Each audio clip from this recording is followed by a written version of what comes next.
Hi, everyone, and welcome to another podcast of Unpacking Organizations, where Shradha and myself, Rupert, discuss our passion subjects. Unpacking Organizations, the Practitioners Podcast.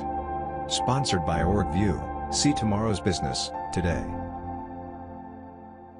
So, this is going to be slightly different because actually, we're not going to talk about unpacking organizations at all, really. We're going to talk about unpacking Shradha because Oops. we've done our little introductions to ourselves a while back, but I thought it might be interesting for some listeners. And if you're not interested, then we take zero offense.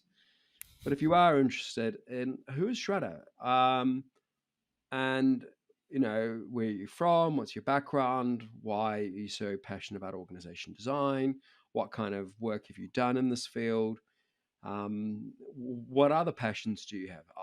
And full disclosure, I'm going to ask questions that I haven't planned yet, so I don't know where we're going to go with this, but we're going to try and keep it to roughly 10 minutes. And so, Shradha, why don't we start with a potted background? So, where are you from? Where did you grow up? Where did you study? Where did you work? All that kind of stuff that you always, when you're introducing yourself in a business meeting, get that out of the way Absolutely. first. Sure. Thank you, Rupert. This is exciting. So I grew up in a very small town in India, which is now actually a wedding destination wedding place. So I was very fortunate to grow up in a very beautiful, small, touristy town. It's called Udaipur. It's in India, state of Rajasthan. And where So roughly in India is that for it's people in that the Western India. It's in the Western India, and yes, a lot of celebrities, even from US, have gotten married there. So it's on world map now. So yeah, Udaipur was beautiful childhood. And at that time, when I was growing up, if you are a good student, you have two choices: you can be a doctor or an engineer. And I didn't want to be a doctor, so I chose to be an engineer. I became a computer science engineer. And as I was going through the 4 years of my education, I wasn't very excited to spend all my life doing software programming. So I soon after I joined management MBA program, and as I was learning about business, I gravitated toward organizational psychology and human resources. So I majored in that. Got a job soon after, met my husband in my business school program. So very, very predictable life from there. Like I was into a big conglomerate, joined soon after Aditya Birla Group. And it gave me some understanding of what are the different facets of HR itself is. So it's a big organization. Uh, and I was a graduate training program person. So I was posted in different parts of HR departments and their manufacturing plant or their corporate office or their business.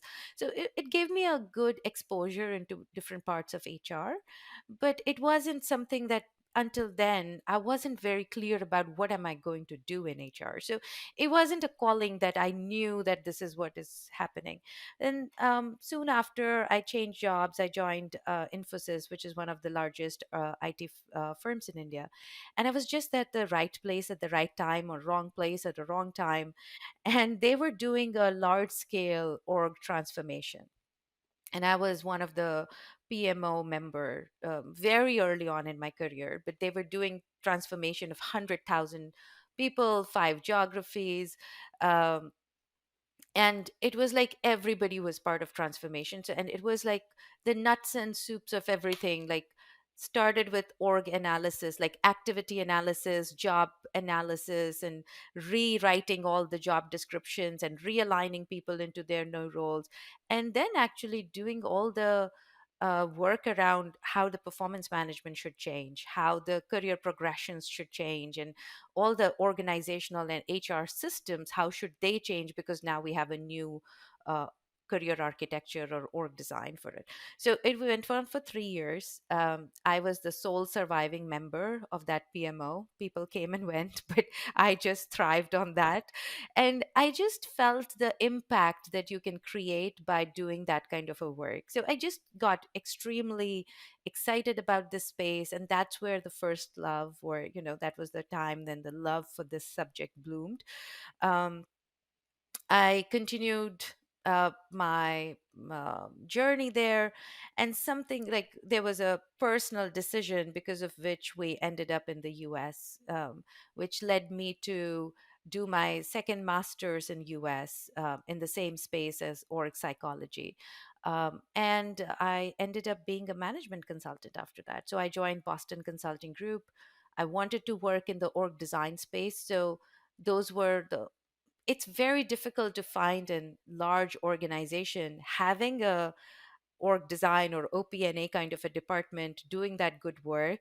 So as I was graduating from my master's program in the US, consulting was the most lucrative and the best option if I wanted to continue doing this work. So I joined Boston Consulting Group soon after that. Amazing experience, amazing people, like smart and humble. And I made a lot of my consulting skill sets in that 4 years that I was there. That how do you write a good story?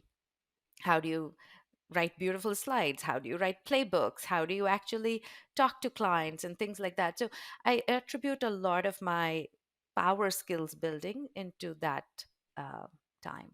So yeah, so and then I wanted to come back into internal consulting because I knew the power of how do you actually do the work in an organization and keep evolving it, because you have been management consultant yourself, Rupert. You do it for 3 months for a client site, and then you always wonder what happened, right? Like, it's the real work actually starts many a times after the consulting firms have left. So I knew that through my times at Infosys, and I wanted to come back to internal consulting. So I joined Prudential. They were setting up their future of work org design practice. So I was leading that. I set up a team from scratch. And then after I've done a lot of this for almost a decade and a half, I was like, okay, let me try something different. And so I started, I took on a job on transformation. Oh, I'm sorry, talent management. So I've done a lot of transformation work, but now I'm actually doing talent management. So that's my journey. That's the passion for my topic. And I think I spoke too much. Not So at all. Thank you so much. It's lovely to hear the stories. And why this podcast? Why this passion? Why wanting to share? great question. So when I met you first, because of the work that we were doing together through Orgvue, I got fascinated by the books that you had written. And I would tell my team members to just read this book. They, anyways, there's a running joke because every time I would, become philosophical and tell them that you should read this book. So I read a lot of books and I tell people to read a lot of books. And so I used to actually tell them to read these books. And like, to be honest, these are a little bit dense for people who are not passionate about this topic. It's like you can I can make them read a page or a chapter, but they won't read the book end to end. And there's so much of golden nuggets in these books that I felt that, there has to be a other way for the listener to understand that what exactly is there. So that was definitely one part of it.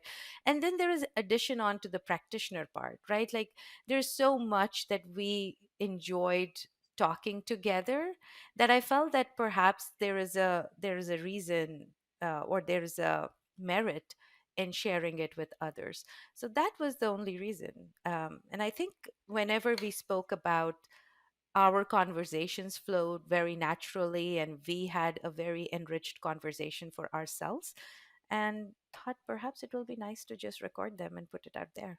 Yeah, that's lovely. Well, it's nice to meet someone who has such a clear red line through their life. actually, even your computer science, how much of your computer science degree, because obviously that gives you a sort of a grounding in the engineering, do you find helps you in the practicing of org design? It's a great question, and I contemplate about it that I've never practiced being a computer engineer. I'm only a computer engineer through education, but it has such a important role to play as I think about org design.